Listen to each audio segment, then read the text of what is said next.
कल्पना कीजिए एक ऐसा संसार जहां आंखें हैं पर देखने का अर्थ नहीं, होठ हैं पर बोलने के लिए शब्द नहीं, हृदय है पर भाव व्यक्त करने का कोई मार्ग नहीं, ना संगीत, ना भाषा, ना ज्ञान।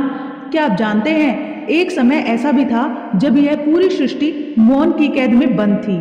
और फिर एक दिन एक देवी का अवतरण हुआ जिसने इस मौन को स्वर, इस अंधकार को ज्ञान और इस नीरस संसार को रस दिया। आज मैं आपको वही रहस्य सुनाने जा रही हूँ, बसंत पंचमी और माँ सरस्वती के अवतरण की कथा। आज की कथा केवल एक कहानी नहीं, यह ज्ञान के जन्म की कथा है। सृष्टि की अधूरी रचना, सृष्टि के आरंभ में भगवान ब्रह्मा ने इस संसार की रचना की। पर्वत बने, नदियां बही, वन उगे, पशु पक्षी आए और अंत में मनुष्य भी। लेकिन जब ब्रह्मा जी ने अपनी रचना को देखा तो उनका हृदय व्याकुल हो उठा, क्योंकि इस संसार में जीवन तो था पर अभिव्यक्ति नहीं, नदियां थी पर कलकल नहीं, पक्षी थे पर चहचहाट नहीं, मनुष्य थे पर भाषा नहीं। यह संसार जीवित होते हुए भी निशब्द था। ब्रह्मा जी की पीड़ा यह थी कि मनुष्य अपने भाव प्रकट नहीं कर सकता था।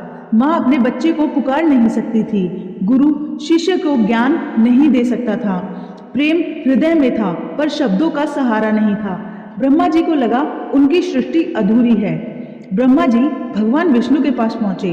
भगवान विष्णु मुस्कुराए और बोले, यह त्रुटि नहीं, यह एक दिव्य अवसर है। आप उस शक्ति का आह्वान करें जो इस संसार को वाणी, संगीत और ज्ञान दे सके।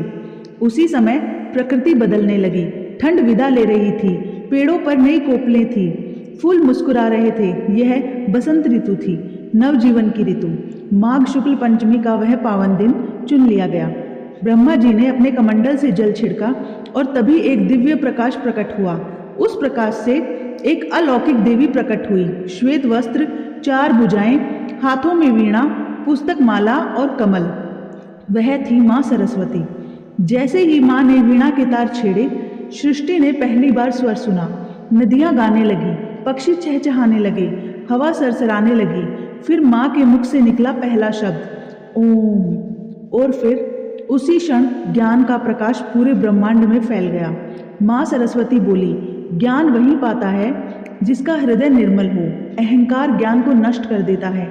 यही कारण था कि रावण जैसा विद्वान भी विनाश को प्राप्त हुआ। बसंत पंचमी केवल एक त्योहार नहीं, यह नई शुरुआत है। जैसे प्रकृति नव जीवन पाती है, वैसे ही ज्ञान मनुष्य को नया जन्म देता है। आइए इस बसंत पंचमी हम माँ सरस्वती से केवल विद्या ही नहीं, विवेक, विनम्रता और करुणा भी मांगें, क्योंकि ज्ञान तभी पूजनीय है जब उसके साथ मानवता हो। ओम ऐं सरस्वते नमः। जय माँ शारदे।